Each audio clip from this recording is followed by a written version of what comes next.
বেসরকারি আচরণ করে সংবিধানের 37 অনুচ্ছেদ অনুযায়ী আমরা ওদেরকে ঘেরাও করতে পারি। এটা মাওলানা আব্দুল হামিদ খান আর 29 নম্বর অনুচ্ছেদ আছে সরকারি চাকরিতে সুযোগের সম্বন্ধে।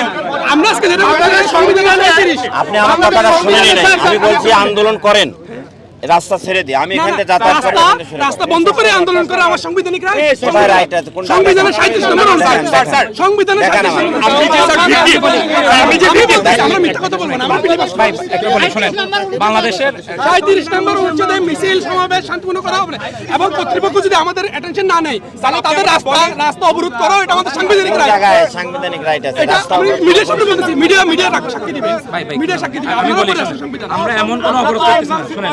এবং এটা মাওলানা আব্দুল হামিদ খান বাসা নিতে হয়। ব্রাদার আমার কথাটা শুনেন ভালো করে। এখান থেকে 10 সাল ফাঁকে বসে থাকেন, কোনো আপত্তি নাই। শুনলাম স্যার, শুনলাম। আমাদের বিষয়টা হচ্ছে বার্তাটা যে পৌঁছাচ্ছে, একটু কথা বলতে হবে। বার্তা পৌঁছা নাই, এতগুলো মিডিয়া বার্তা পৌঁছানি। আমি বলি আপনারা স্মারকলিপি দিয়েছেন, বার্তা পৌঁছানি।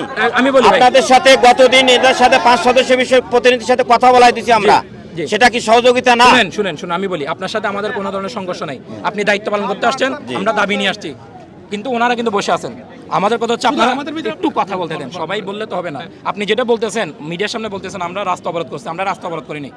আমরা প্রতিষ্ঠানের মিডিয়ার লোক মিডিয়া আছেন, হ্যাঁ, এটা পাবলিক রাস্তা না। দেখেন এটা গেট, এটা প্রতিষ্ঠানের গেট। আমরা যে প্রতিষ্ঠানে দাবি জানাতে আসছি সেই প্রতিষ্ঠানে আমরা আজকে কর্মসূচি দিয়েছি ঘেরাও।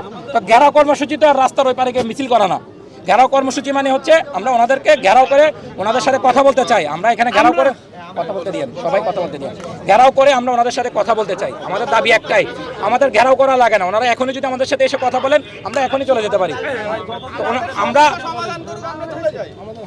আমরা সবাই শিক্ষিত ছেলে এখানে, হ্যাঁ, বিসিএস পিলি পাস করা প্রত্যেকটা ছেলের সম্পর্কে দেশবাসী জানে। এবং আমরা একটা সমাজ থেকে আসছি।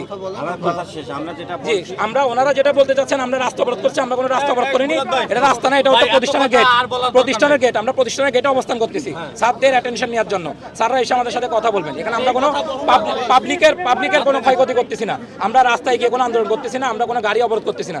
আমরা আমাদের যারা শিক্ষক তাদের গেটে এসে বসে আছি, ওনারা এসে আমাদের সাথে কথা বলবেন।